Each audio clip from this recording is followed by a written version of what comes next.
quinta-feira na Marcoense FM, entre as 10 e as 11 horas. O meu Marco, a minha, a sua, a nossa voz.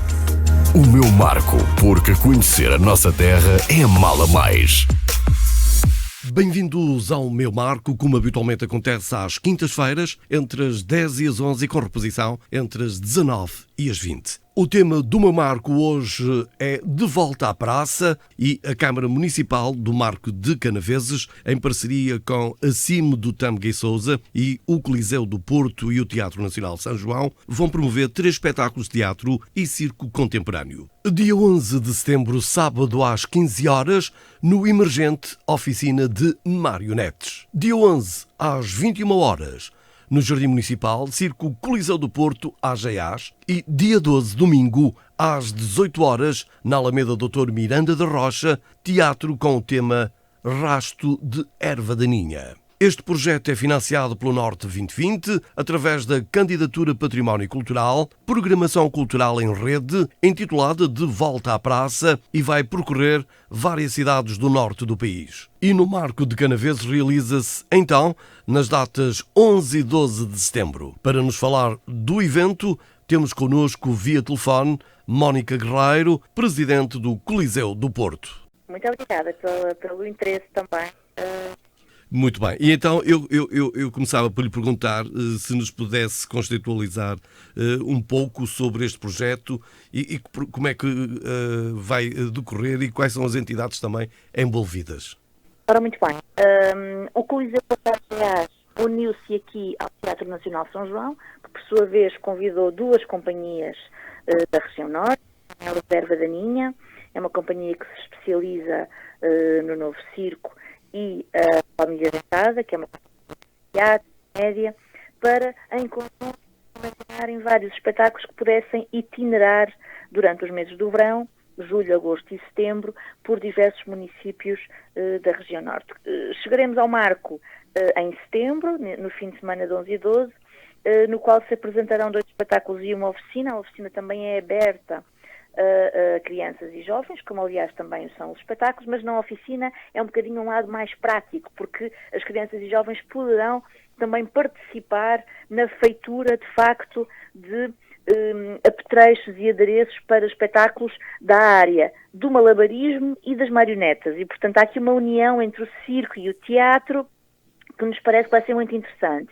No que diz respeito aos espetáculos, poderemos proporcionar, por um lado, uma noite de um circo mais voltado para as práticas circenses tradicionais, com as várias técnicas que as pessoas reconhecem, como o trapézio, como o ilusionismo, os inevitáveis palhaços, a acrobacia aérea e também a hula hoop, e também malabarismo com bumerangues. Portanto, temos várias inovações também aqui no espetáculo de gala de circo que o Coliseu Porto AGAs leva ao Marco.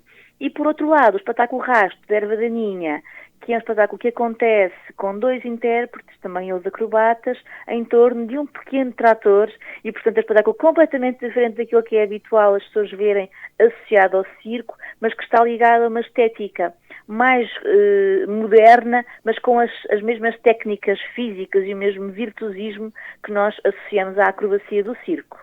Entretanto, falou-me que é um conjunto de vários municípios envolvidos. Como é que está a decorrer-se nas outras localidades esta ação? Já tivemos a oportunidade de a fazer em Sinfãs, em Mondim de Basto, também já fomos a Arcos de Valdevez e também já fomos a Santo Tirso. Posso dar aqui alguns exemplos de algumas localidades por onde estes espetáculos já circularam e sempre com boa receptividade do público. É verdade que o clima também tem ajudado, temos tido umas noites favoráveis para a prática de artes ao ar livre. Todos os espetáculos são feitos em jardins ou praças municipais, com a parceria das câmaras municipais que nos acolhem e que de alguma maneira fazem aqui também a ponte com a população, no sentido de dar conhecimento de que estes eventos estão a decorrer, porque são todos eles, em todos os municípios, de entrada gratuita. Eu acho que isso também era importante frisar. Nesses outros espetáculos que já aconteceram, em julho e agosto, tivemos de facto uma boa colaboração das autarquias locais que também asseguram a parte do logística e garantem aqui a parte da comunicação, e da parte dos artistas também temos tido a possibilidade de os levar, e nestes espetáculos participam dezenas de artistas, até porque o espetáculo do Circo do Coliseu tem uma orquestra ao vivo. Portanto, só aí estamos a falar de 15 instrumentistas que viajam também eles com o espetáculo e que garantem o acompanhamento musical orquestral ao vivo em cada situação. E assim será também no Marco.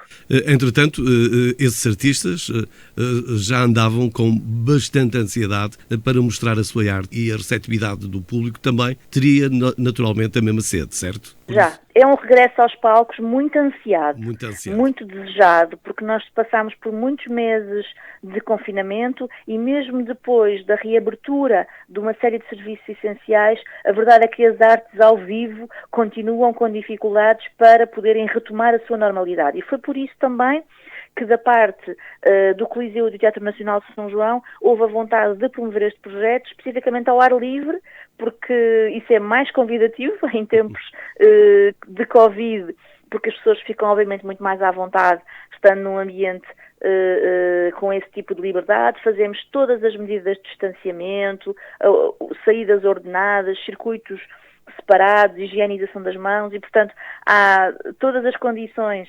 recomendadas para que o espetáculo se realize em segurança e conforto, mas naturalmente, como dizia bem, os artistas precisam de trabalhar e nós também precisamos daquilo que eles nos dão. Exatamente, e depois aqui afirmar-se precisamente, até porque acabou de dizer, por todas as regras de segurança, aquilo que diz cultura segura, não é? A cultura é segura, exatamente. Exatamente.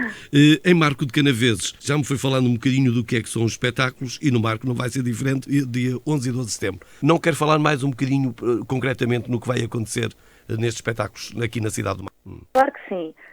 Ora bem, a oficina de manipulação, de malabarismo e marionetas é, como digo, uma ação que é para um público mais jovem, no qual eles poderão aprender, de facto, também a construir estes bonecos e a manipulá-los e a fazer pequenos teatrinhos que, no fundo, ajudam também para o despertar artístico destas crianças e jovens. O espetáculo Rasto, da Erva Daninha, é um espetáculo onde, neste pequeno trator, dois acrobatas constroem toda uma vivência, toda uma experiência circense em torno deste veículo, adaptado, obviamente, para ser a base cenográfica de um espetáculo.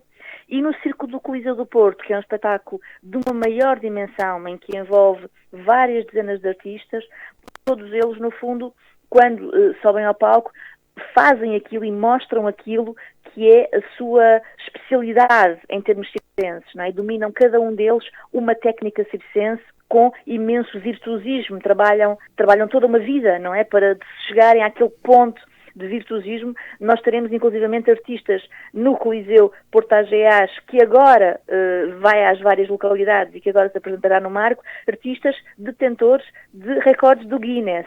Por exemplo, há um artista detentor da projeção de bumerangues, que é um malabarista que detém o recorde do Guinness para o maior número de bumerangues projetados e apanhados num único movimento. E, portanto, temos aqui, de facto, um conjunto de artistas, do qual também posso salientar um mime, que é o nosso mestre de cerimónias, que é o palhaço Rui Paixão.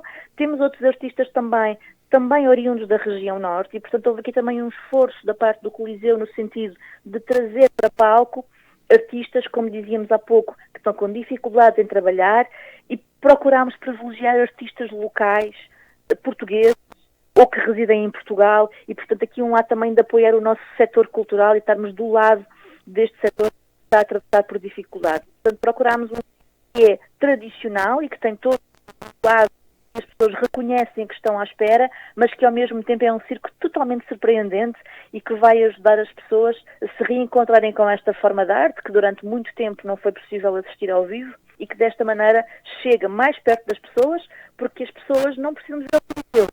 Vai até ao mar, vai poder assistir o espetáculo com a orquestra ao vivo, tal qual como o apresentou no Natal passado, na Arena do Coliseu. Pois, muito bem. O que é o circo contemporâneo e como é que se irá traduzir nestes espetáculos? Porque já foi falando aqui música, teatro, performance, dança, muita coisa junta neste circo contemporâneo. vai beber um bocadinho aquilo que é a tradição circense, e se recordarmos, aquilo que é a tradição circense baseia-se em famílias de circo que são saltimbancos, que são itinerantes, que percorrem de terra em terra com base numa carrinha ou num outro tipo de veículo de grandes dimensões, onde montam a sua tenda, não é? E toda a família entra no espetáculo, porque desde tenra idade vão aprendendo a dominar uma técnica, sabem fazer malabarismo, trapézio ou qualquer outra. Pronto.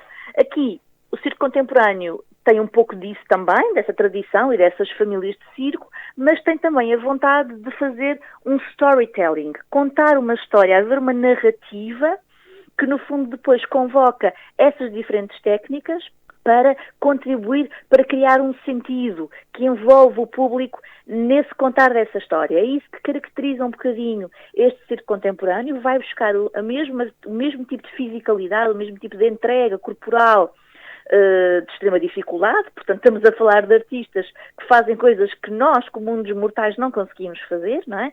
Em altura, em força, em plenitude, pelo tipo de contorcionismo que fazem, também pelo tipo de ilusionismo que muitas vezes fazem, também há mágicos no circo contemporâneo, e no fundo eles conseguem fazer coisas que para nós parecem inalcançáveis, para eles é a vida deles, mas que no circo contemporâneo o que acontece é que todas elas em conjunto vão contando uma história e vão nos levando para um universo e para uma realidade alternativa diferente da nossa, e permite aqui um escapismo, não é? Nós viajamos um bocadinho mentalmente, saímos da nossa realidade e entramos num mundo de fantasia e de alegria diferente do nosso. E que precisamos concretamente.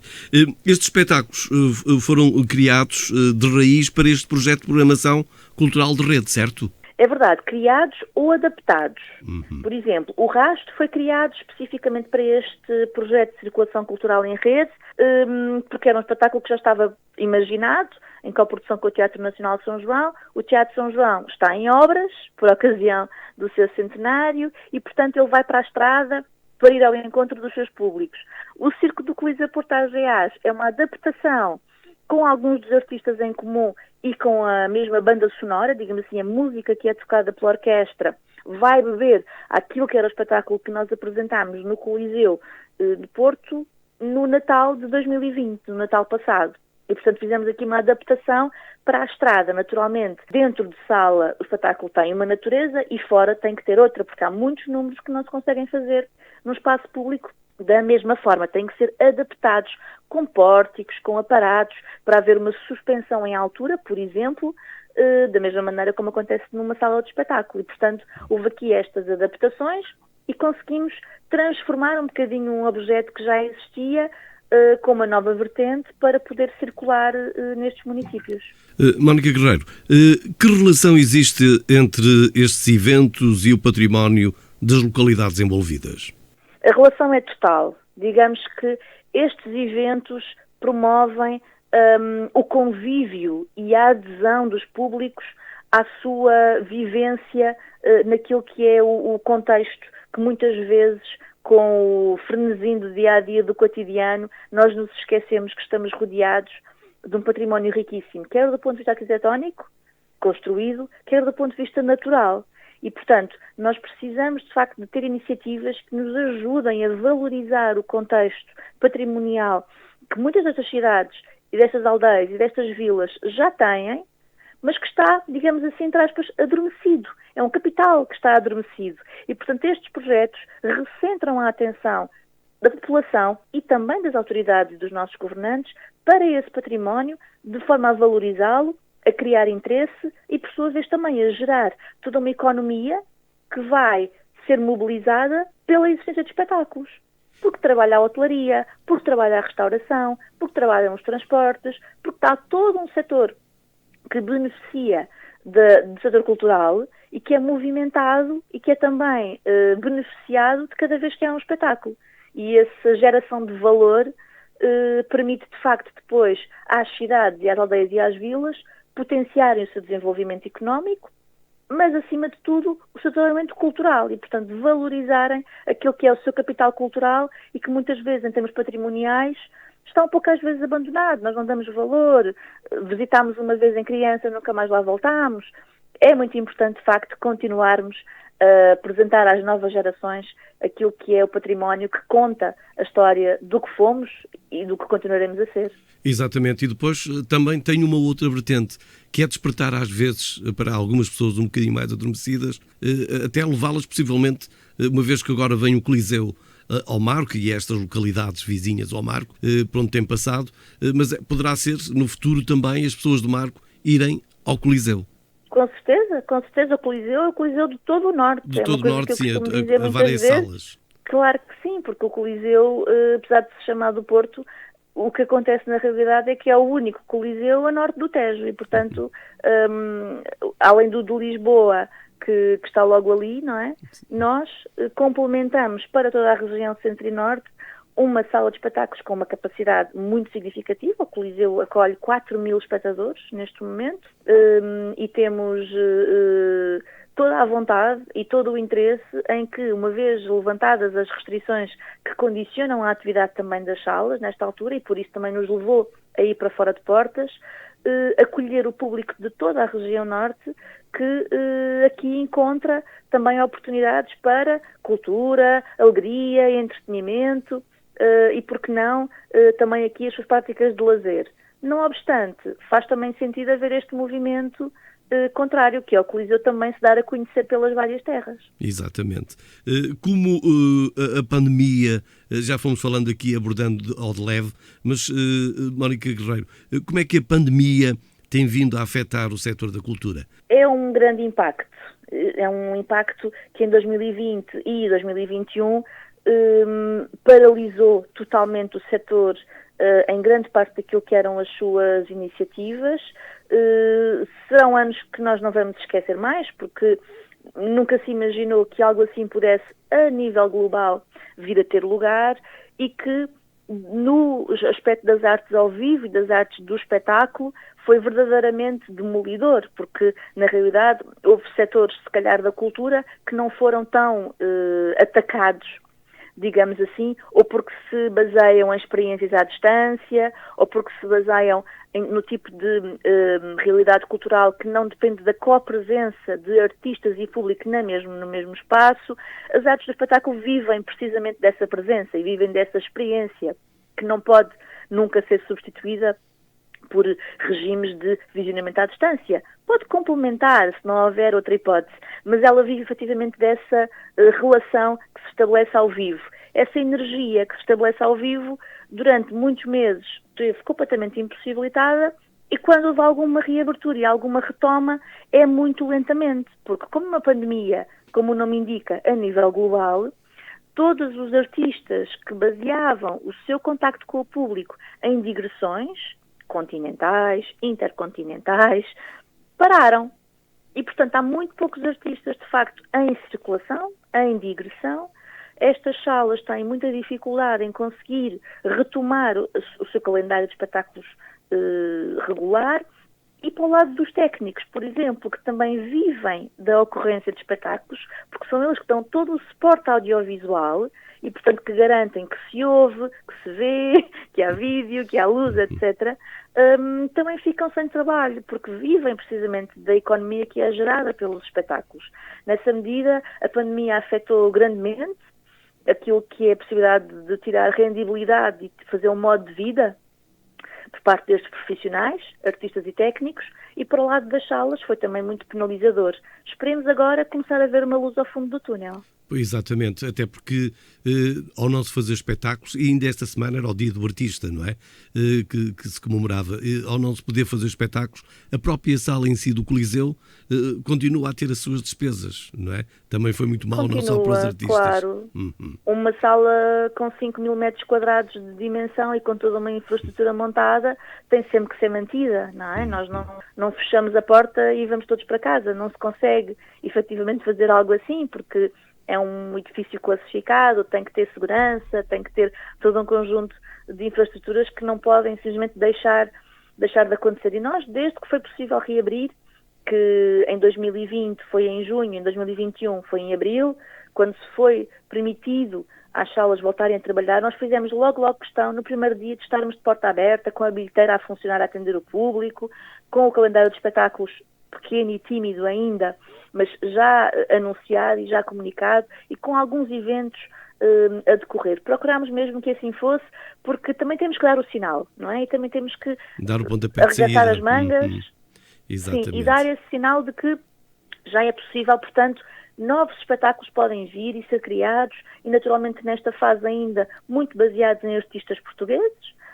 do teatro, da música, da dança, do stand-up comedy, etc.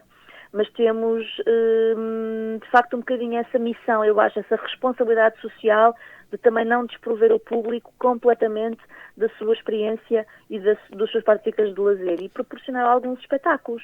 E melhores dias virão. E melhores dias virão, e virão certamente, e nós com muita ansiedade já a aguardar o dia 11 e 12 de setembro para receber então esta grande comitiva que nos vai trazer de volta a praça para a animação. Quero deixar um convite aos marcoenses para aderirem a estes espetáculos que vão decorrer nessas datas que referi, e já agora são espetáculos interativos em que os artistas se vão envolver inclusivamente com o público também. É verdade. Eu não posso deixar de forma muito enfática, convidar a que venham. Os bilhetes não têm um custo associado e, portanto, têm que ser reservados e levantados, porque as regras da DGS a isso obrigam. Portanto, não se lembrem de aparecer espontaneamente, tratem antecipadamente da vossa reserva e consigam um lugar dos poucos lugares que ainda estão disponíveis para estes espetáculos, porque vão valer muito a pena serem visionados por grupos de famílias, porque eles são espetáculos para toda a família, não são apenas para uma pequena faixa etária, são mesmo dos 0 aos 100, são para toda a família. E nessa ocasião também lembrar que os espetáculos têm esta vertente interativa, mas com segurança, ou seja, apesar do público ser interpelado pelos artistas, o público não se aproxima para lá de 2 metros daquilo que é o espaço que está ocupado pela plateia e pelo público, de modo a salvaguardar também todas as questões relacionadas com o distanciamento. É de facto um convite muito caloroso aquilo que podemos fazer, nós da parte do Teatro Nacional de São João e do Coliseu Porta Ageás, para que no Marco haja uma grande adesão a estes espetáculos nesse fim de semana de setembro. Mónica Guerreiro, aceito os parabéns para todos que trabalham por este projeto, porque felizmente a animação continua-se a fazer sentir de uma forma segura, e por estas localidades o Marco será também no dia 11 e 12 ter a felicidade de receber este espetáculo em Marco de Canaveses. Para todos ficam o nosso agradecimento, um bem-aja por continuarem a dar-nos cultura, que nós precisamos dela. Muito obrigado. Muito obrigada. Obrigada. À quinta-feira na Marcoense FM, entre as 10 e as 11 horas. O meu Marco, a minha, a sua, a nossa voz. O meu Marco, porque conhecer a nossa terra é amá-la mais.